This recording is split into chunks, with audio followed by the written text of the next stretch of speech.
Hi, I'm Shannon, owner of Pahrump Early Learning Academy, where we are more than just childcare. Hi, I'm Monique Mitchell with KPVM Television. My children attend Pella and they love it.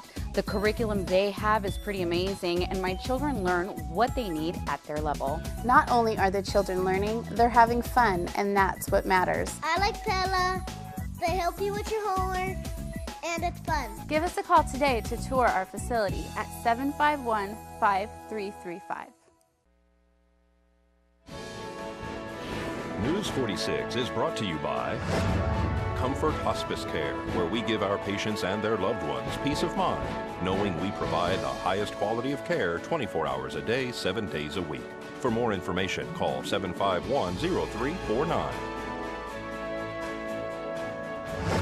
News is also brought to you by Golden Casino Group, where you'll always find great fun, good food, and fantastic entertainment. All at Gold Town, Lakeside, and the Pahrump Nugget.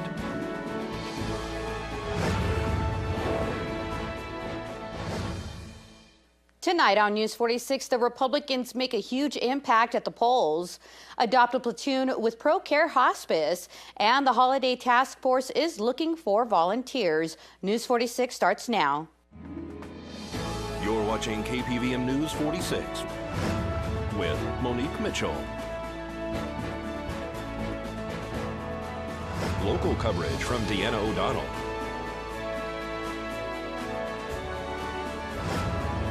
News 46, local coverage you can count on. Good evening. It's Wednesday, November 5th, 2014. I'm Monique Mitchell for News 46. Well, President Barack Obama said he hears the frustration of voters who handed control of the Senate to Republicans. To those of you who voted, I hear you. And to those who didn't vote, I hear you too. There is no doubt Republicans had a good night. The election left Republicans with solid control of Congress, holding at least 52 seats in the Senate and the largest majority in the House since World War II. Mitch McConnell, who will be the Senate Majority Leader, offered to work with Obama on areas like tax reform and international trade deals, but also signaled clashes with the White House on the Affordable Care Act and the energy policy. The election results were resounding. The GOP took over formerly Democratic Senate seats in 7 states, with 3 races yet to be settled. Senate Majority Leader Harry Reid will seek to lead the Democrats in the next Congress as they hand over the majority to Republicans. The 5-term Nevada Democrat plans to remain leader, and other Democrats indicate that he is unlikely to face a challenge. Reid is up for re-election in 2016. The Republicans undoubtedly took the local and national elections by storm with expected low turnout for the midterms. Republican efforts made a huge difference even in our local races. Here are the results in yesterday's election 2014. U.S. Representative Stephen Horsford, the Democratic incumbent, lost with a 34.63% of the vote to Republican Crescent Hardy and his 56.01 percentage total. Republican Governor Brian Sandoval won his seat again with a 74.75 percentage of the vote from his challenger with a 16.48 percentage, Robert Goodman. In the lieutenant governor's race, Republican Mark Hutchinson won with a 59.48% of the vote to Democrat Lucy Flores' 33.64%. For Secretary of State, Republican Barbara Sagetsky took the seat away from incumbent Kate Marshall, who received a 46.14% of the vote. Sagetsky received 50.41%. State Treasurer Dan Swartz won with a 58.68% to incumbent Democrat Kim Wallen, who received 30.29%. State Controller Ron Knight won with a 58.59% to Martin Andrew, who received 25.72%. Republican Adam Laxalt took the seat of Attorney General away from incumbent Democrat Ross Miller. Ballot question number 3 was voted against 78 to 75% to a 21 0.25%. Don Gafsiston won State Senate District 4 with a 76.04 against Joe Hunt's 23.96%. In the State Assembly District 32 race, Ira Hansen, incumbent, won with 75.64% against John Sampaga, who received 17.70. Assemblyman James Oscarson from District 36 ran unopposed. Supreme Court seat Christina Pickering ran unopposed. Supreme Court seat Mark Gibbons ran unopposed. District Court 5 Judge Robert Lane won with a 67.15% against Lillian Donahue, who took home a 32.85%. Sherry Stringer took the Nye County Assessor seat away from incumbent Shirley Matson with a 62.38% to Matson's 37.62. Nye County Clerk Sandra Merlino retained her seat with a 72.14% against challenger Sheila Wynn, who received 27.86% of the vote. The Nye County Commissioner Butch Boraski ran unopposed. District 5 Commissioner Dan Chinhoffen won with a 58.75% of the vote from opponent Robert Howard with a 24%. District Attorney Democrat Brian Coonsey lost his seat with a 38.46% to Angela Bellows' 61.54%. Public Administrator Robin Duran Rudolph retained her seat with a 53.62%, and Robert Pilkington received a 48.38%. County Recorder Deborah Beatty ran unopposed. Nye County Treasurer Richard Billman was unopposed. School Board Trustee Area 1 Edna Jean Forsgren won with a 55.46% against Tammy Otero with a 44.45%. School Board Trustee Area 5 Pamela Lewis Hiller, the incumbent, won with a 56.85% against Andy Alberti's 43.55%. In the Nye County Sheriff race, Sharon Worley won with a 69.16% against Assistant Sheriff Rick Marshall's 30.84%. Justice of the Peace Kent Jasperson is continuing his job with a 67.89% of the vote against challenger Anita Springs, who received a 32.11%. Thank you and congratulations and best wishes to all of the candidates. I'm Deanna O'Donnell for News 46. Thank you, Deanna. Well, coming up after the break, we have your health tip of the week, so keep it here. This portion of the news is brought to you by Inspiration Senior Living, where we provide affordable elegance to Pahrump area seniors. Give us a call at 751-2300 and make an appointment to tour our community. Welcome back to News 46. An increasing number of hospitals in the United States are making the switch from nonprofit to for-profit status. These conversions are controversial for many reasons. A new study examined what really happens when nonprofit hospitals become for-profit institutions. This health tip is brought to you by Desert View Hospital and Mountain Valley Physicians Group. Don't put your health on hold. We have time for you. Call us to schedule your appointment. 775-751-7100. Nonprofit hospitals are disappearing from the U.S. healthcare landscape. During the past decade, 237 nonprofit hospitals made the switch. People worry that for-profit hospitals will skimp on care, that when a hospital becomes for-profit, it's going to avoid poor patients, it's going to avoid sick patients, it's going to avoid minority patients. Dr. Ashish Jha and his colleagues from the Harvard School of Public Health matched those 237 hospitals to hospitals in the same region that didn't switch. These nonprofit institutions, they were usually struggling when they got bought out or converted to for-profit. They just started getting run better. Their costs went down, their revenue stabilized. This conversion really does seem to be helpful to hospitals in terms of making them financially viable institutions. These hospitals don't seem to be avoiding poor patients, they don't seem to be avoiding minority patients. The quality of care that they provide seems quite comparable to everybody else in that community. Patient outcomes weren't affected in hospitals making the switch, including the number of patients who died and those being readmitted. Switching to for-profit status was associated with better financial health, but no detrimental effects on patient population, access, quality, or patient outcomes. Don't be distracted by questions like, is this a for-profit or nonprofit hospital? That's not what's important. It's about priorities around quality, and some organizations do it and others don't. Catherine Dolph, The JAMA Report. Study authors looked at these conversions for up to 3 years after they took place. Well, Nevada voters on Tuesday approved the creation of a Nevada Court of Appeals, which may begin considering cases as early as January. To meet this deadline, the Nevada Commission on Judicial Selection will begin accepting applications for 3 open judicial positions for the Court of Appeals between today and November 12th.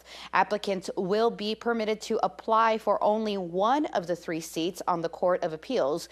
Applications must be hand-delivered to the administrative office of the courts at the Supreme Court locations in Carson City or Las Vegas. Well, KPVM-TV had live coverage all last night with up-to-the-minute election results. News 46's Deanna O'Donnell made her rounds to all the election night parties to get a word from the candidates. Well, it was a long campaign. As you know, judicial candidates, we file to run for office in January. All the rest of the candidates don't have to file until March. So we started in January, and it's been 11 months coming down to this point. So it's been a long, grueling campaign. I can't complain, though. There's a lot of nice people that are out there. There's a lot of people that showed a lot of support for me, and I appreciate all of those people that are helpful and wanted to, be part of it. So they're very grateful to them. Was unopposed, so it gave us an opportunity to work on some legislative issues that our constituents have brought forward to us, and work together with some folks at our Legislative Council Bureau to try and bring some good legislation forward. You're looking forward to getting back to the legislature in 2015? I am. I'm really looking forward to going up there in a couple weeks for meetings for 2 or 3 days, looking for a place to live, and going to spend some time up there and get everything squared away. Judges are different than other elected officials. We run in January, we start running in January, and how it works is all 82 district court judges are up at the same time. And so if a judge is unopposed, and I was unopposed, you're on the primary ballot, and then you're considered the winner, declared the winner, and then you're not on the general election. How does that take the stress off of you having to not campaign again? Well, it's, the cost of campaigning. I ran in 2012, and campaigning is expensive. Just the attending the events, the campaign signs, the fuel to get to all the places, it's rather expensive. It's very different. Politics, I have found, is very, very different than arguing the law. So how do you like Nye County? Oh, I love it. It's like Vegas. I've been in Vegas for 40 years until I moved out here in July. And when I first moved to Vegas, it was very rural, very much like Nye County is now, very much like Pahrump. So it's good to be back into the old Vegas days almost. I've had a very good response from anybody and everybody I've talked to. 1 or 2 people have, had their feelings. But as a general rule, everybody's been very, very nice, very kind, very considerate. It's been a lot of fun. I've enjoyed it. Met a lot of new people, new acquaintances, old acquaintances, old friends. It's been great. Nye County Sheriff-elect Sharon Worley spent over $50,000 on her campaign to Assistant Sheriff Rick Marshall's $68,000. Marshall spent $27,000 of his own money, and Worley spent $2,500 of her own. Nye County Commissioner Dan Shinhoffen spent over $16,000 for his re-election campaign, and his opponent, former Nye County Manager Rick Osborne, spent $6,626 for the entire campaign. Another opponent of Shinhoffen, Bob Howard, had no expenses or donations reported during his campaign. Brian Kunze spent $5,331 of his own money and received almost $42,000 in donations. He reportedly spent $39,000. Angela Bello spent $24,000 for her campaign, with donations about the same, including the $600 she spent herself. 5th District Judge Robert Lane spent almost $25,000. His opponent, Lillian Donahue, spent almost $9,000. Nye County Clerk Sandra Merlino spent over $9,000. Her opponent, Sheila Wynn, spent $5,500. Public Administrator Robert Donald Rudolph spent $811 in expenses. Her opponent, Bob Pilkington, only reportedly a donation of $210 and no expenses. Assemblyman James Oscarson, who ran unopposed, spent $9,385. Well, after these messages, we'll tell you what ProCare Hospice is doing for the holidays.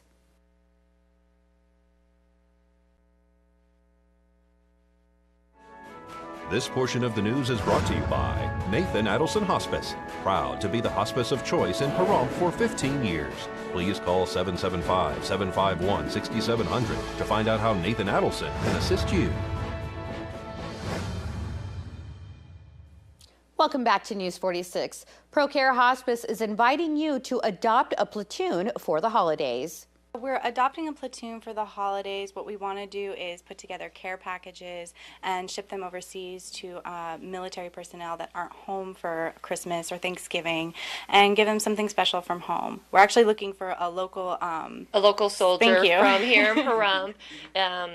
If anybody knows of any soldier that's home based here from Pahrump, to give our office a call. We're actually looking to adopt a soldier from Pahrump so we can make it more personable. And when I was deployed in Afghanistan, I actually got a package from my hometown from an elementary school, and they sent letters and they sent just little knickknacks, and it was wonderful. So we'd like to give that to somebody else because that was a great experience to live with. How can people get involved in this? We've actually been posting flyers around town, and the Chamber of Commerce also has information if they like to ask. They can also call our office at 727-0111. We have boxes for them to drop goods off at the Senior Center, at the Chamber, and also at the ProCare office on 1480 East Calvada. What kind of items are you guys looking for? We're looking for baby wipes, baby powder, beef jerky, pens, pencils, envelopes, even something as simple as plastic Christmas ornaments or lights. You'd be amazed the difference that something small like that can make in boosting up a platoon or individual's morale when they're deployed. Any little thing that you could think of that's non-perishable. Things that would help them associate themselves back with the real world and back with home. It means a lot during this time of year that when they're away, doesn't it? Definitely. I can't imagine not being home with my family during the holidays, so I think this would mean a lot to me, and I hope it means just as much to someone else. And Christina here was a veteran in Iraq, so she has personal experience with it. So if people want to donate, they can go and drop it off at these locations. They can also call ProCare Hospice. But are you looking for quite a bit of these items, right? As much as we can get, yes. With a platoon, we're looking at possibly 20 to 50 individuals that we'd like to supply stuff to. So each individual doesn't need to get a pen or doesn't need to get 10 envelopes, but whatever we can collect and divvy up, or at least plan so that way they could divvy up amongst themselves, would be wonderful. And the Holiday Task Force is asking for your help during the upcoming holiday season. I'm Linda Wright, and I'm the volunteer coordinator for the holiday dinner on Thanksgiving Day. And we need people to come out and be servers and table bussers and just clean up especially, and that starts at 2:30 in the afternoon. So if you can come out and volunteer, please call me at 775-419-7857. What day are they going to be needed? On Thanksgiving Day, which is November 27th. And so early in the morning, days before, on that particular day? On that particular day, but I do need you to call in so that I can assign you to a table. And we start serving at 1 o'clock, and it goes from 1 to 3. So please come out. Okay, and now, after everything I now do, which I love to do, the setting up the deliveries, and we start delivering between 9 and 10. Please call me if you need meals. We deliver up to 4 meals. You can come down and pick up as many meals as you want, but we deliver up to 4 meals. Sometimes I'll make a concession if there's a situation going on, but basically it's up to 4 meals. Please call me at 775-209-4683. I've been in touch with the hospice people, so we will be able to help them. This event here that Linda Wright has coordinated has given me more contacts. So every person that I'm able to talk to has been a blessing. A small plane made an emergency landing this morning near Henderson Executive Airport. The Extra 330 with 2 people aboard was forced to land just after 11:45 a.m. about a quarter mile south of Henderson runway. The pilot then steered the aircraft into the perimeter fence. Both people aboard were uninjured. The plane sustained major damage. The National Transportation Safety Board will investigate. And here is Angela Miles with today's First Business Brief. This is the First Business Brief for Wednesday, November 5th. I'm Angela Miles. Southwest Airlines is in a high-flying fight with the U.S. government. The government is suing the airline over a $12 million penalty. The FAA alleges Southwest hired a contractor who improperly repaired 44 Boeing 737s. Southwest responds, "We dispute the FAA's allegations and look forward to the opportunity to vigorously defend Southwest's record in a court of law." An alarming number of GM vehicles recalled for ignition switch repairs still have not been fixed. According to reports, GM is offering $25 gift cards to entice people to bring in their cars. It's reported only 1.2 million cars out of the original 2.6 have been fixed. The models include Chevy Cobalts and Saturn Ions, along with other older models. And gold has lost a third of its value in the past 2 years. Chinese investors tend to swoop in to buy gold at bargain prices. That hasn't happened yet. That's the First Business Brief. I'm Angela Miles. All right, folks, we'll keep it here because after these messages, we're going to have your local weather with Noah Began. News 46 weather is brought to you by your local dairy farmers. Dairy products are very important in maintaining a healthy body. Hello and welcome back to News 46. Today is Wednesday, November 5th. Today we had sunny skies with a high of 76 degrees. Your average temperature at this time of year is 72 degrees. Winds were coming from the east-northeast today at 5 miles per hour with gusts up to 10 miles per hour, so we had some moderate winds outside. The UV index today was 4, which is moderate. Humidity was at 16%. Sunrise was at 6:11 this morning, and the record high in 1980 was 84 degrees. Well, tonight we'll have clear skies with a low of 48 degrees. Your average temperature at this time of year is 51 degrees. Winds will be coming from the northeast this evening at 5 miles per hour with gusts up to 6 miles per hour, so we'll be having some low winds. Humidity will be at 34%. Sunset will be at 4:44 this evening, and the record low in 1940 was 28 degrees. Tomorrow we'll have sunny skies with a high of 79 degrees and a low of 49 degrees. Winds will be coming from the south at 4 miles per hour with gusts up to 6 miles per hour, so our low winds will be continuing into tomorrow as well. Humidity will be at 20%. Sunrise will be at 6:12 tomorrow morning, and the UV index will be 4, which is moderate. For our 7-day forecast, we'll have a mostly sunny week. We might be seeing some extra clouds next Tuesday. Your high temperatures will be starting off in the high 70s. They'll be going up into the low 80s around this weekend and then back down into the mid 70s around mid next week. Your low temperatures will be starting off in the high 40s, going up into the low 50s around this Friday, and they'll be going back down into the high 40s mid next week. Thank you, Noah. Well, all residents are invited to join the fun at the Vets Swing USO Dinner Dance. This new and exciting event will benefit local veterans and Miss Senior Golden Years USA programs. The evening is specifically to recognize and appreciate all of our veterans in Pahrump. The event will include dinner and dancing. Get your tickets by calling 727-7011. It will be held this Saturday night at Mountain Falls. Doors open at 5:30. Dinner is at 6:30. And you're also invited to the 7th Annual Firefighters Bazaar fundraiser this Saturday, November 8th from 8 a.m. to 10, from 10 a.m. to 10 p.m. at the Tacopa Hot Springs Resort. There will be fire dancing, live music, wildland firefighter demos, a flea market raffle, and an auction. For more information, call 760-852-4941. And folks, that does it for this edition of News 46. I'm Monique Mitchell, and from everyone up here at News 46, we wish our viewers and KA's 95.9 listeners a great evening, and we'll see you here again tomorrow. Until then, good night.